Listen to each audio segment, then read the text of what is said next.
mais tempo. Muito bom. Começando aqui então mais um dia do nosso trabalho. Eu também tremo quando eu subo o microfone. Mas depois passa. É só o medo inicial. É igual andar de roda gigante, né? A gente só treme na hora da fila, depois a gente acostuma. A gente aqui fazendo nossa abertura, né? Uma prece muito reflexiva, muito gostosa. E o nosso estudo de hoje, voltado ao nosso livro Vinha de Luz. E nós temos estudado nas últimas semanas 3 aspectos interessantes da vida familiar. Os 3 aspectos abordados na carta de Paulo, nas cartas de Paulo, né, especialmente na carta direcionada aos Efésios, em que a primeira ele trata do comprometimento dos pais, da responsabilidade, da missão que esses espíritos, de todos esses espíritos que chegam aqui nesse nosso mundo, com o objetivo de direcionar a mente daqueles que estão sob a sua orientação. Um retorno de som, pessoal, por favor. Ok, obrigado. E depois nós tivemos na segunda parte o compromisso dos filhos. É um compromisso dos seres que vieram para aprender, e ali a necessidade de estarem condicionados a essas orientações, a essa influência salutar vinda dos seus orientadores. E agora o terceiro aspecto, muito interessante, sobre a vida conjugal. Um tema que diz respeito a grande parte da humanidade, daqueles que já estão comprometidos na vida conjugal, aqueles que estão se direcionando para esse compromisso na fase de namoro, na fase de noivado, aqueles que buscam de alguma forma ainda, né, os seus corações afins, a tampa da sua laranja, a tampa da panela, né, a outra metade. E então cada um buscando, né, sempre esse envolvimento afetivo, laços de confiança, esse vínculo de amizade, de parceria, de comprometimento. Todo mundo busca, né, Mia? Aqueles que não estão, é engraçado assim, aqueles que estão, alguns querem ficar, aqueles que estão querem fugir, aqueles que não estão querem entrar. Então a gente vê que a vida afetiva é sempre uma experiência interessante que todos querem experimentar. Alguns são mais felizes, outros menos felizes. E é exatamente nesse ponto de felicidade, né, de comprometimento, de responsabilidade também, que Emmanuel nos traz esse tema de hoje. Então, carta aos Efésios, capítulo 5, versículo 33. E ele diz assim, aqueles, né, aos amigos de Éfesos, né, assim, né, disse assim para eles: assim também vós, cada um em particular, ame a sua própria mulher como a si mesmo, e a mulher reverencie o seu marido.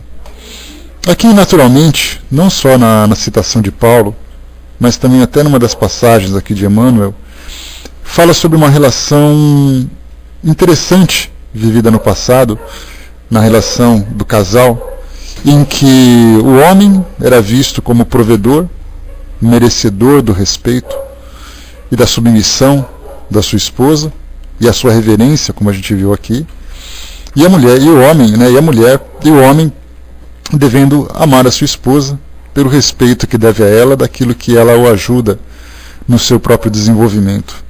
Mas com o passar do tempo, a gente felizmente começou a encontrar um equilíbrio que é fundamental nessa relação, mostrando a importância do casal de uma forma igualitária, sendo que os dois precisam da força, os dois precisam do apoio, os dois precisam do estímulo para alcançar o objetivo que tanto buscam. E Emmanuel começa dizendo para nós o seguinte, que as tragédias da vida conjugal costumam povoar a senda comum. Explicando o desequilíbrio, invoca-se a incompatibilidade dos temperamentos, os desencantos da vida íntima ou as excessivas aflições domésticas. O marido disputa companhias novas ou entretenimentos prejudiciais, ao passo que, em muitos casos, abre-se a mente feminina ao império das tentações, entrando em falso rumo. Semelhante situação, porém, será sempre estranhável nos lares formados sobre as escolas da fé, nos círculos do cristianismo. Os cônjuges com o Cristo acolhem, acima de tudo, as doces exortações da fraternidade. É possível que os sonhos, muita vez, se desfaçam ao toque de provas salvadoras dentro dos ninhos afetivos, construídos na árvore da fantasia. Muitos homens e mulheres exigem, por tempo vasto, flores celestes sobre espinhos terrenos, reclamando dos outros atitudes e diretrizes que eles são, por enquanto, incapazes de adotar. E o matrimônio se lhes converte em instituição detestável. O cristão, contudo, não pode ignorar a transitoriedade das experiências humanas. Com Jesus, é impossível destruir os divinos fundamentos da amizade real. Busque-se o lado útil e santo da tarefa e que a esperança seja a lâmpada acesa no caminho. Tua esposa mantém-se em nível inferior à tua expectativa? Lembre-te de que ela é a mãe de teus filhinhos e serva de tuas necessidades. Teu esposo é ignorante e cruel? Não esqueças que ele é o companheiro que Deus te concedeu. Bom dia, pessoal que chegou. Então, nesse texto nós vemos aqui uma relação que era vivida naquele passado, bastante distante, onde havia, né, uma diferença de posições. A mulher ficava no lar, cuidando dos filhos, enquanto o homem, né, era o todo-poderoso mantenedor do patrimônio doméstico. Mas aqui, independente do tempo em que nós colocamos esses textos, ou essas reflexões, Emmanuel faz uma citação bastante comum aqui, bastante interessante, que ele diz que as tragédias da vida conjugal costumam povoar a senda comum. Né? Ou seja, em muitos pontos sim, no que diz respeito aos conflitos, mas aqui a gente pode perceber que no final, quando ele fala que a mulher deve ser lembrada como mãe dos filhinhos e serva das necessidades, e a mulher tem que aceitar o homem porque Deus indicou, a gente percebe que é uma coisa bastante temporal. Década de 40, década de 50, né, naquele período em que a mulher era aquela que ficava de vestidinho, fazendo lanche, colocando ali a sandalinha na beira da poltrona para o marido chegar do trabalho e sentar e assistir televisão enquanto ela continua fazendo a comida. Né? Mas os tempos mudaram. Os tempos mudaram, mas os problemas não. Então a gente foge daquele período das relações antigas e entra agora na maturidade de todos os seres que vivem nessa nossa época contemporânea. E aqui, quando ele fala que as tragédias da vida conjugal costumam povoar a senda comum, nós vemos o seguinte significado, que nos relacionamentos atuais, conflitos são bastante comuns. Nós temos ali os casamentos que são construídos, muitas vezes, em cima de determinadas dificuldades de relacionamento. Vemos ali casamentos que se desfazem com muita facilidade, já estudamos sobre isso no estudo do nosso Evangelho, quando Kardec, assim como os espíritos, né, nos orientavam sobre a relação de não separar o que Deus juntou, mas muitas vezes falando da separação, que aquilo que se separa era o que já estava separado afetivamente.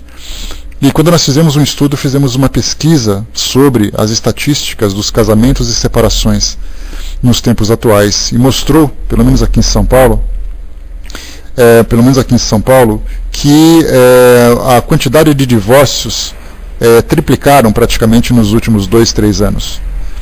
Até aí tudo bem, é apenas uma estatística do meio judicial, que para nós não passa de números e gráficos.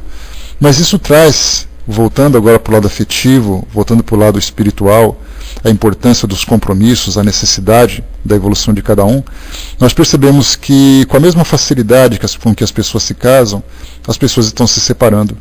E a pergunta que nós devemos fazer, no início desse processo, qual é exatamente a motivação que elas têm para poder se juntarem em matrimônio? A pergunta é, por que as pessoas casam? A gente começa com as respostas simples, né? Elas se casam porque se gostam, elas se casam porque sentem atração uma pela outra, elas se casam porque elas se interessam por aquilo que uma ou outra pode oferecer. Então começamos a perceber que os casamentos, infelizmente, nos tempos atuais, o paixão e o sexo, nesse caso, são exatamente algumas dessas motivações mais ilusórias. Né? E a mesma coisa também por posições, né? até por amizade. Só que a gente lembra que quando se junta num ambiente doméstico duas pessoas que devem dividir suas vidas, que devem ali se mostrarem por aquilo que são, naturalmente começam a surgir as frustrações e as decepções. Lembrando assim, por exemplo, também, né, Júnior, é muito fácil hoje, né, as pessoas buscarem ali saídas nessas relações. Várias pessoas que eu conheço já fizeram assim. Chega uma hora que eu não aguento ficar sozinho, então eu me casei. Só que nessa hora você começa a mostrar quem você é, e a pessoa com quem você se envolveu começa a mostrar também quem ela é. E junto com essa personalidade que começa a ser descoberta, começam a vir também os interesses de cada um. Interesses esses que nem sempre são compartilhados com aqueles com quem convivem. E aí então eu quero fazer uma coisa e o outro não quer fazer outra coisa. Tudo isso já? Parabéns, Eduardo. Parabéns, um grande abraço à sua esposa. Então a gente lembra sempre que a preocupação que o mundo espiritual tem é exatamente trazer orientações para nós, mostrando que o casamento não é uma aventura. Porque se ele for vivido como uma aventura, muitas vezes, na maioria das vezes, na imensa maioria das vezes, as frustrações virão pelo fato da aventura, que é apenas uma emoção, uma sensação que a gente procura buscar, essa sensação termina quando a aventura termina. E aí então começam a vir as responsabilidades. As responsabilidades por aquilo que se fez e as responsabilidades por aquilo que se deixou de fazer. E quando se fala sobre essas tragédias, que é comum, mostra exatamente o equívoco da forma como nós estamos vivendo hoje os nossos relacionamentos afetivos. Explicando o desequilíbrio, diz Emmanuel, quer dizer, esse desequilíbrio no lar, das famílias se envolverem em discussões, do casal em especial, se envolverem em discussões, do casal, cada um seguir por um caminho diferente, mesmo vivendo sob o mesmo teto. Quando a gente fala viver um caminho diferente, significa os meus amigos são os meus amigos, os seus amigos são os seus amigos. Os meus interesses em realizar esse trabalho, ou aquele passeio, ou aquela crença diferente da sua, dos seus interesses que seguem por outro caminho. Então eles convivem fisicamente, mas espiritualmente, intelectualmente, ou de acordo com o interesse, prazerosamente, vivem caminhos diferentes. Nós não falamos necessariamente de infidelidade, não falamos de agressões, falamos daquilo que é mais simples. Eu gosto de uma coisa, o outro gosta da outra. Até aí tudo natural. Afinal de contas, nós percebemos que somos individualidades, e cada individualidade tem os seus gostos e as suas preferências de acordo com as experiências que viveu no seu dia a dia. Se alguém gosta de um programa e o outro gosta de outro programa, é porque aquilo desperta nele algum tipo de interesse que diz respeito às suas experiências pessoais. E aí então, dentro dessas diferenças, a gente tem que classificar o seguinte: ou você aceita essas diferenças e respeita, assim como tem as suas diferenças aceitas e respeitadas, ou então você as rejeita. E é o que normalmente acontece, porque a gente percebe uma disputa de forças nos detalhes mais simples das nossas relações, em detalhes de um programa, em detalhes de uma alimentação, de um prato de comida, de um programa, de um passeio, de um tipo de vestimenta, de uma posição de um móvel. Então, assim, aos poucos a gente percebe que essas diferenças vão se tornando inconvenientes, vão se tornando um incômodo. E aí então chega um momento em que há aquela explosão no temperamento desse casal, em que começam as acusações mais graves, sem se darem conta de que toda essa tensão foi gerada por detalhes simples que não foram percebidos. E aí então o casamento ele deve ser entendido como um compromisso que os dois espíritos assumiram de se entenderem, não de se subjugarem, não de fazer com que um controle o outro, porque é isso que a gente vê hoje. Inconscientemente a gente tem esse temperamento de dizer assim: olha, eu vou dizer o que a gente deve fazer e a gente faz. E o outro diz assim: não, mas eu também vou dizer como a gente vai se fazer. Não tem aquela ideia assim: o que nós vamos fazer juntos? Então cada um tenta sutilmente dominar o outro. Eu falo uma coisa, você tem que ouvir. Se você não gosta, a gente discute por causa disso. E grande parte dessas discussões surgem por causa desses detalhes que não são percebidos. E aí então começa, esses desequilíbrios são explicados primeiro pela incompatibilidade de temperamentos. Porque ele fala demais, ou porque ele nunca fala, porque ele quer muita agitação, ou porque ele quer ficar tranquilo em casa, ou porque ela quer a mesma coisa, porque eu penso de um jeito, eu quero falar, ele não quer ouvir, e assim a gente começa a justificar esses nossos desequilíbrios por essa incompatibilidade. Ou então a gente começa os desencantos da vida íntima. Esses desencantos da vida íntima significam: olha, eu gostaria de ter uma vida com muito mais intimidade, o outro já não gosta tanto. Eu gostaria de que nós trocássemos confidências, trocássemos carícias, ou trocássemos palavras de afeto que o outro acaba não fazendo. Então a gente pensa assim: poxa vida, eu queria que a gente tivesse uma vida bacana, uma vida comum, mas, sabe, ele nunca fala aquilo que eu quero ouvir, ou quando eu falo ele não responde, ou fica aquela relação de sufocamento, de ficar exigindo, de ficar cobrando. Ou então ele começa com as excessivas aflições domésticas, e aí então começa nas dificuldades do sustento do lar e tudo mais. Então, a gente justifica essas tragédias da vida conjugal por esses pontos que Emmanuel citou com bastante propriedade, citou para todos nós, mostrando que essas são as justificativas mais comuns. Mas muitas vezes nós, em vez de buscarmos soluções para essas dificuldades, a gente tenta justificá-las. E aí então, se eu encontrar uma justificativa e conseguir provar que é o outro que se encontra nessa condição de equívoco, aí então eu me dou por satisfeito, porque eu consegui provar. Né? Isso aqui é a pituca, meu caro Eduardo, que você ainda não conhece. E há de você se conhecer, porque quem conhece já te levou a sua marca. E aí, então, nessas relações, a gente começa a perceber que as pessoas não se deram conta ainda da importância do convívio, do esforço necessário para que haja essa harmonia dentro do lar. Nós tivemos um encontro aqui em São Paulo, há umas 2 semanas, mais ou menos, há umas 2 semanas, e tivemos a oportunidade de ter uma palestra com a doutora Ercília Zilli, que é a presidente da Associação Brasileira de Psicólogos Espíritas, e ela falava sobre a psicologia nos atendimentos fraternos que nós realizamos. E no meio dessa palestra, ela falou um pouquinho sobre terapia de casais, que os casais que se aproximam para fazer esse não vou dizer tratamento, mas para fazer para vivenciar essa experiência, fica então mediando esse relacionamento o psicólogo, conversa com os dois, com o casal ao mesmo tempo, depois conversa individualmente com cada um, trabalhando aquelas dificuldades que eles têm, já que o mediador desse tipo de terapia tem o objetivo de estabelecer aquela conexão do diálogo que se perdeu com o passar do tempo, porque não adianta a gente falar a mesma coisa porque o outro não responde, porque o outro não tem interesse em conversar, porque quando eu me queixo de alguma coisa ele reclama de outra coisa. Chega uma hora que o silêncio começa a prevalecer, já que o diálogo foi cessando. E aí a terapia de casal então tem o objetivo de restabelecer esses vínculos, né, de comunicação entre os dois.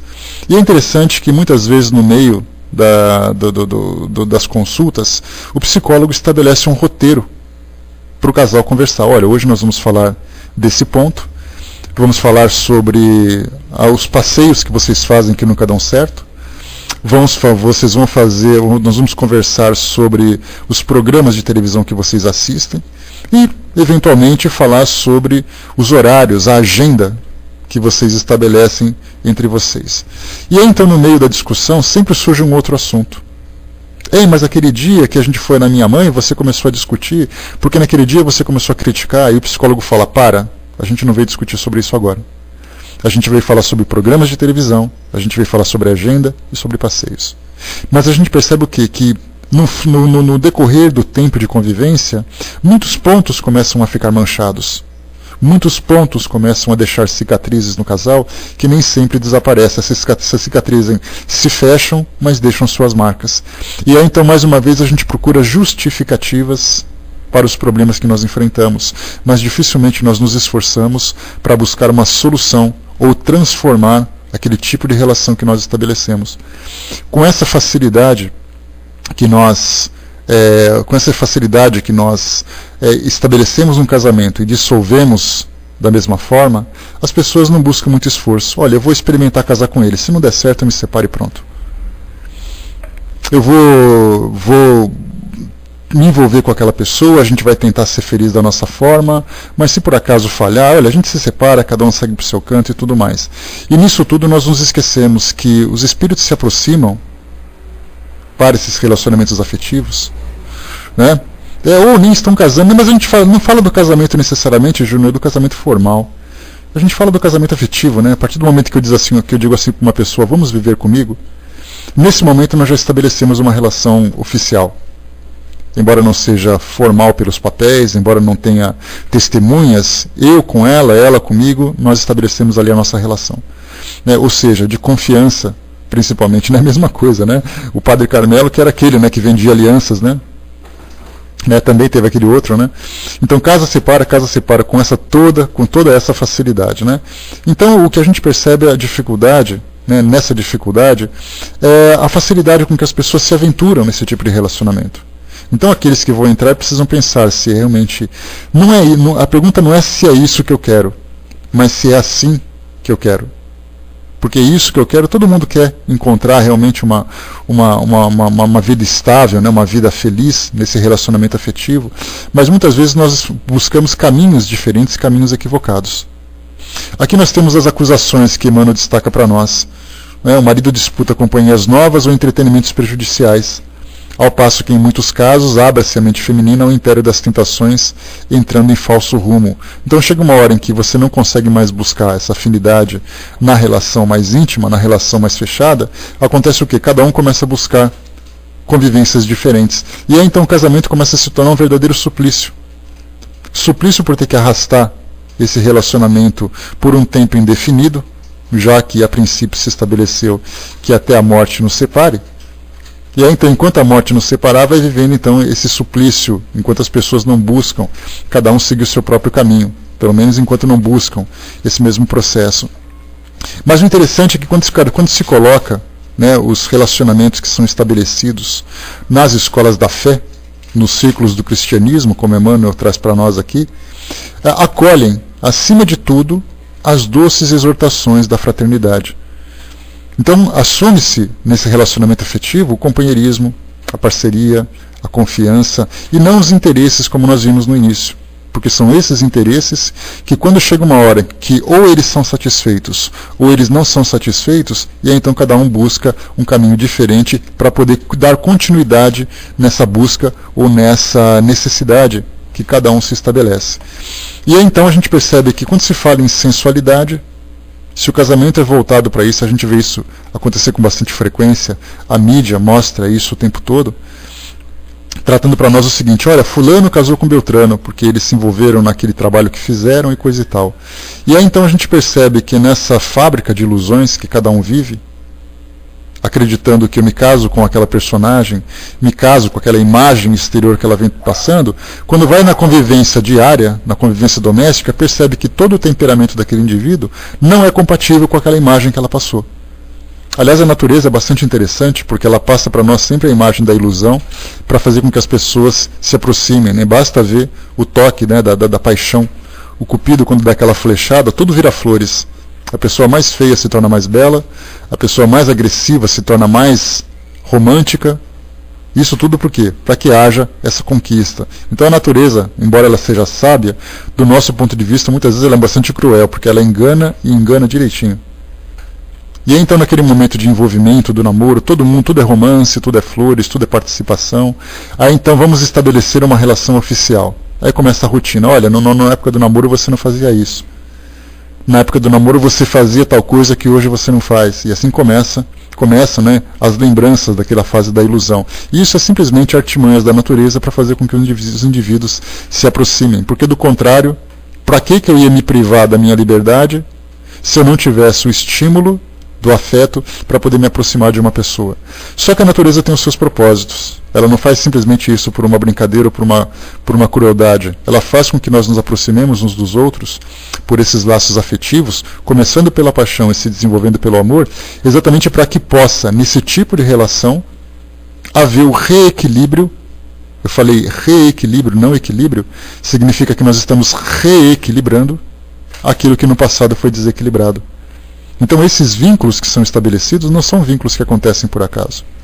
São vínculos que têm ali grande importância, são vínculos que têm ali grandes necessidades de aperfeiçoamento dos dois indivíduos que, se lesaram juntos anteriormente, voltam hoje com o compromisso de se reequilibrarem também juntos. Porque se dependesse de nós, seria muito mais fácil. Olha, já que eu tenho que me reequilibrar, eu vou fazer isso sozinho, que fica mais fácil. Só que se por acaso nós mantemos aquelas âncoras do passado ligadas, né, conectadas com outras pessoas, são essas pessoas que devem se aproximar para que esses vínculos sejam desfeitos, para que esse equilíbrio seja feito conjunto. Se eu fiz com que alguém sofresse, sou eu que tenho que fazer com que essa pessoa deixe de sofrer. Seria mais ou menos essa a nossa matemática, não simplesmente da forma, né, simplista como nós vemos hoje, mas vemos ali a gravidade de uma relação dentro de uma vida conjugal. a importância do amparo, a importância do respeito, a importância da fraternidade entre todos, principalmente dentro dessas lições do Evangelho. Só que nós sabemos que você não vai viver isso com tanta facilidade na sua vida conjugal, se na sua vida pessoal você não consegue estabelecer esse tipo de filosofia. Então, eu, comigo mesmo, gosto de viver assim. Então, naturalmente, eu vou transferir isso para a minha vida conjugal. É muito interessante quando vemos as pessoas dizendo assim, olha, eu queria tanto me casar com aquele palestrante porque ele parece perfeito. Palestrante espírita, né? Porque ele fala de amor, fala de fraternidade e tudo mais. Já que ele fala sobre tudo isso, ele seria assim, o marido ideal, seria a esposa ideal. Só que se esquecendo naturalmente de que falar é uma coisa muito fácil, mas conviver isso é muito difícil. Mas a partir do momento em que essas ideias, em que essas palavras, esses pensamentos são aplicados no cotidiano desse indivíduo, pessoalmente eu vivo assim, eu gosto desses princípios, então para mim é muito fácil de falar. E aí então dentro de um casamento eu também terei facilidade de falar isso e de fazer com que isso também seja uma regra dentro da nossa convivência. Pelo menos da minha parte. E aí então a gente percebe que não adianta a gente querer transformar uma relação conjugal que numa relação saudável, se nós não temos individualmente uma vida saudável. Daí então que se fala que a doutrina traz para nós uma filosofia que tem o objetivo de transformação pessoal. E são esses valores pessoais somados que trarão ali para nós valores coletivos. Uma família harmoniosa significa que os indivíduos vivem em harmonia. Um casamento harmonioso são os dois indivíduos que vivem em si mesmos essa própria harmonia. Daí então, quando nós percebemos as relações que são problemáticas, as relações que são tumultuadas, nós nos perguntamos nós não observamos que aquilo que se exterioriza nas agressões, na indiferença, nas incompatibilidades, é exatamente o mesmo tipo de perturbação que cada indivíduo traz individualmente. Então, se um casal vive essa dificuldade, a pergunta é, dentro desse casal, quais são as dificuldades que cada um enfrenta individualmente? De que forma que nós devemos nos observar pessoalmente para poder fazer com que essas correções sejam promovidas dentro de nós e elas possam se refletir também nos nossos relacionamentos. Os Espíritos nos falam que nós vivemos num mundo de provas e expiações. Isso significa que o nosso mundo é um mundo característico ainda de um certo grau de sofrimento e um trabalho bastante árduo para corrigir os nossos valores. Joana de Ângeles lembra que a sociedade nada mais é do que a representação macro daquela sociedade micro que é a própria família. Uma família doente, uma sociedade doente. Uma família saudável, uma sociedade saudável. E nós lembramos que o indivíduo doente tem uma família doente. Um indivíduo saudável consegue constituir uma família saudável. Daí então a necessidade da transformação individual de cada um de nós para fazer com que as nossas famílias, os nossos relacionamentos sejam saudáveis, da mesma forma que o nosso mundo hoje também seja saudável. Né? Armando coloca, né, casamentos que vão como a Avenida Paulista, né, começa no Paraíso e termina na Consolação. E é por aí mesmo. Né, começa assim porque toda a união ela é floreada de flores, ela é floreada de sonhos, floreada de ideais que estão ali sendo quase que alcançados. Só que com o passar do tempo dá a impressão de que esses sonhos começam a ficar cada vez mais distantes. Ah, você acha? Passa comigo uma semana, tá? A Cindizinha ficou aqui em casa 5 dias, ela não viu a hora de ir embora. A Vaninha ficou só 3, foi embora correndo. Então vai nessa, tá bom? Se iluda. Como diz Emmanuel, né? Só se desilude quem se ilude. Ou seja, quando nós alimentamos a nossa vida cheia de ilusões, quando alimentamos a nossa vida cheia de fantasias, cheia de expectativas, sem os pés no chão, nós invariavelmente caímos na desilusão. Mas eu pensei que... Peraí, mas você pensou que... Baseado em que exatamente?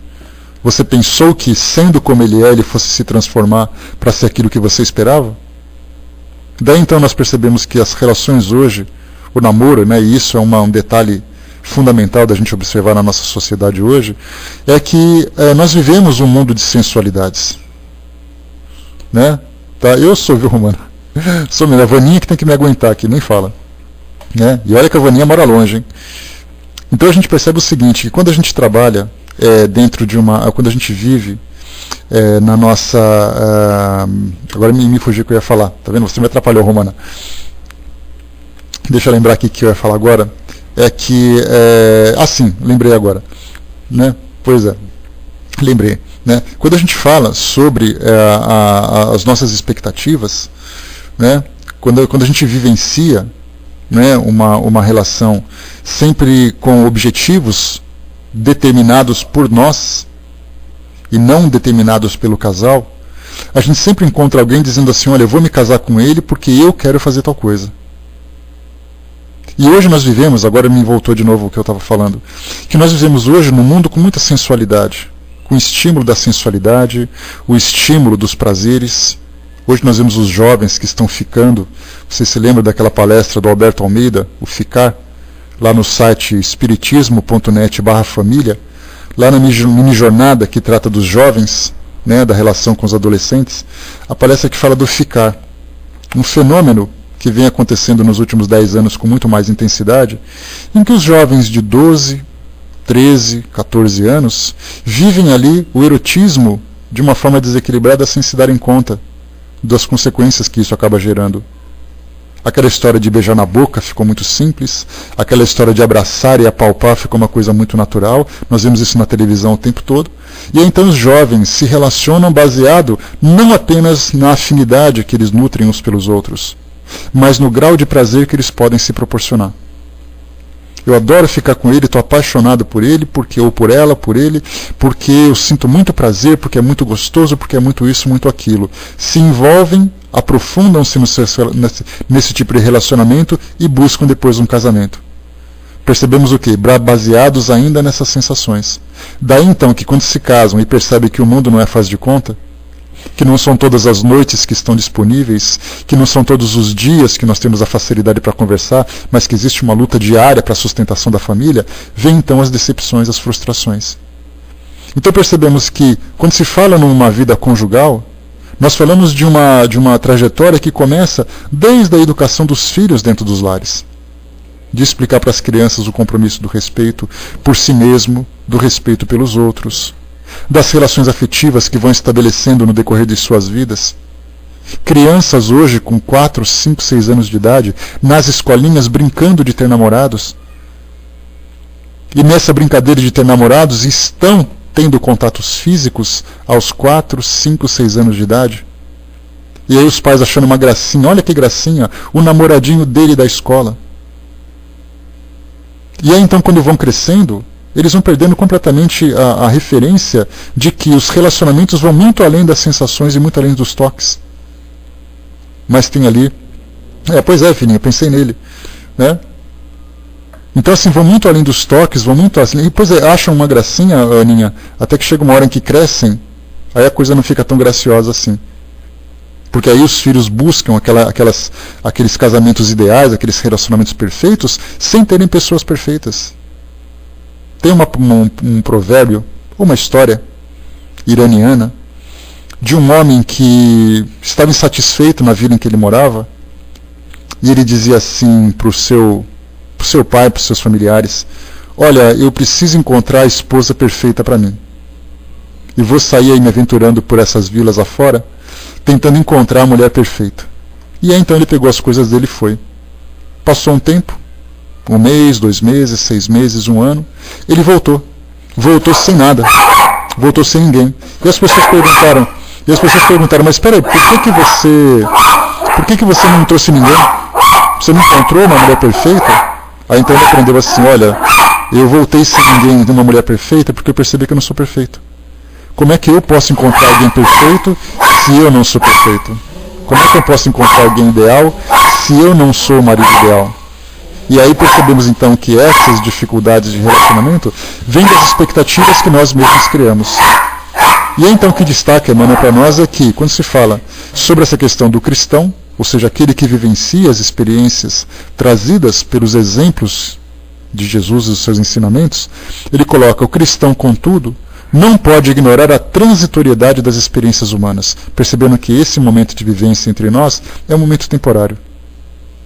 Se esse relacionamento vai ter continuidade no mundo espiritual pela lei de afinidade, é uma outra história. Mas nesse momento ele é transitório, tanto na felicidade como na infelicidade, no sofrimento e nas dificuldades que se enfrentam.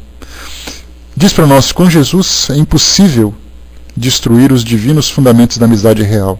Ou seja, se eu vivencio essa filosofia, esses valores no meu dia a dia, aplico no meu relacionamento, no respeito, na amizade, na atenção, na consideração com aquela pessoa que convive comigo dividindo essa vida comum, jamais vou conseguir fazer com que haja a destruição da amizade real. É muito comum encontrarmos casais e perguntarmos assim: escuta, quem é seu melhor amigo? Aí ele fala: fulano, beltrano, o outro. Aí você fala: mas não é sua esposa, não é seu marido, que é o seu melhor amigo? Ah não, meu marido é legal e tudo mais, mas eu tenho aquela pessoa para quem eu conto tudo. Quer dizer, a gente percebe que os nossos amigos estão fora dos relacionamentos. Sendo que se você decide viver a vida com alguém, a pergunta é: mas como é que você pode viver com alguém se esse alguém não é seu melhor amigo? Não seria o ideal que fosse assim? A princípio, sim. Mas a gente percebe que nesses relacionamentos a gente começa então a buscar essas afinidades, mas não necessariamente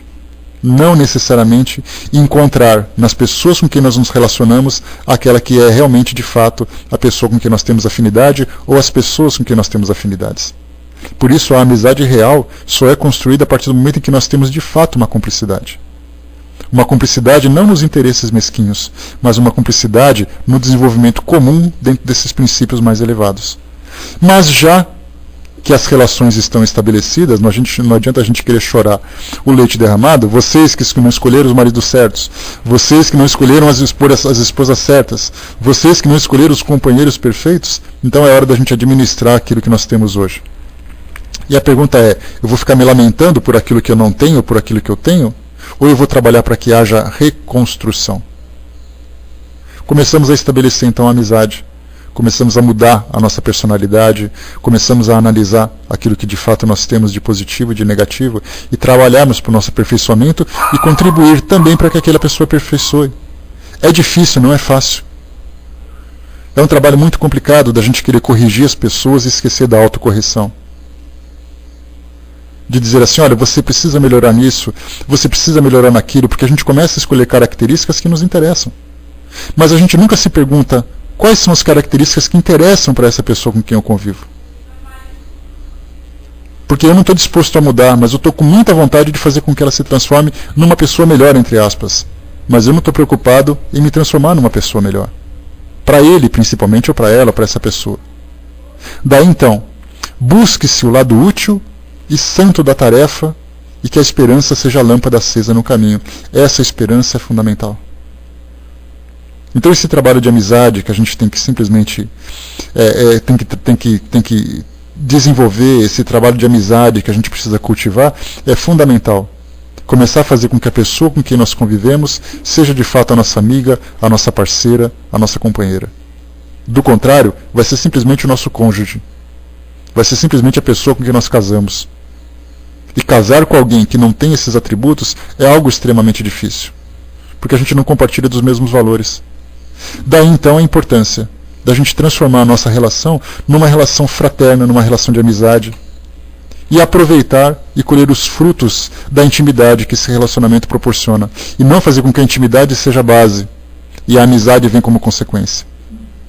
Esse é o mais importante para todos nós e essa é a mensagem que Paulo passava aos Efésios e que o mundo espiritual insiste em trazer para nós nas mais variadas formas, nos mais variados textos, dos mais variados exemplos, para que a gente possa ter essa visão de que nós só seremos felizes no relacionamento a partir do momento em que nós encontrarmos também uma condição de dar felicidade e proporcionar felicidade para as pessoas com quem nós convivemos. Certamente esse tema, como eu disse para vocês, esse tema ele é abrangente, ele não vai ser revelado de uma hora para outra, porque cada experiência tem as suas características específicas, mas o geral é isso, fazemos com que os ensinamentos do Evangelho sejam aplicados no nosso dia a dia, no nosso relacionamento, na nossa vida, na nossa intimidade, em todas as situações. Se isso for aplicado, nós conseguimos cultivar, certamente conseguiremos também colher os frutos e as flores que virão desse plantio que nós fizemos. E essa colheita, a gente lembra, não é uma colheita individual. É uma colheita conjunta. Eu puxo o galho e você tira o fruto. Eu seguro a sacolinha e você guarda ela para mim. Não sou eu me aventurando pelo pomar que vou conseguir colher aquilo que deu como fruto apenas para o meu próprio benefício. Então é um trabalho de parceria, tanto do preparo da terra, como da semeadura, como do cuidado com a planta, como também da colheita.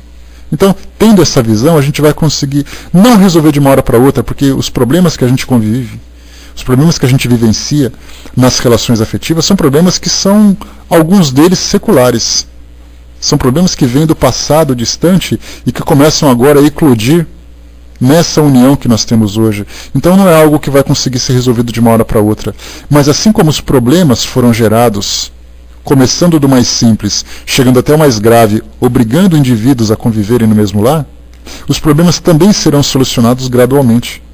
Então é hoje que nós conseguiremos, através desse esclarecimento, através dessa visão mais equilibrada e mais abrangente com relação à vida, que nós vamos conseguir fazer com que esses problemas comecem a serem dissipados.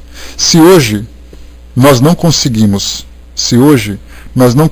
resolver um problema, hoje pelo menos a gente consegue não agravá-lo. Essa que é a parte mais importante.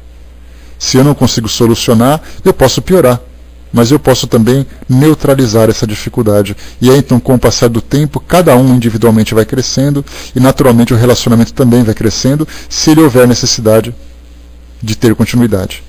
Então, meus amigos, fechando por aqui, nessas simples, são modestas reflexões que a gente traz para o nosso estudo de hoje. Bom dia, pessoal que chegou, que nós trazemos aqui para o nosso estudo de hoje, apenas para lembrarmos da importância de quando se fala num estudo de temas sobre família, nós temos que analisar todos os aspectos, principalmente qual é exatamente a nossa contribuição e a nossa participação na complicação e na solução dos problemas que envolvem, principalmente nesse caso para nós hoje, os relacionamentos afetivos. Fundamental para todos nós.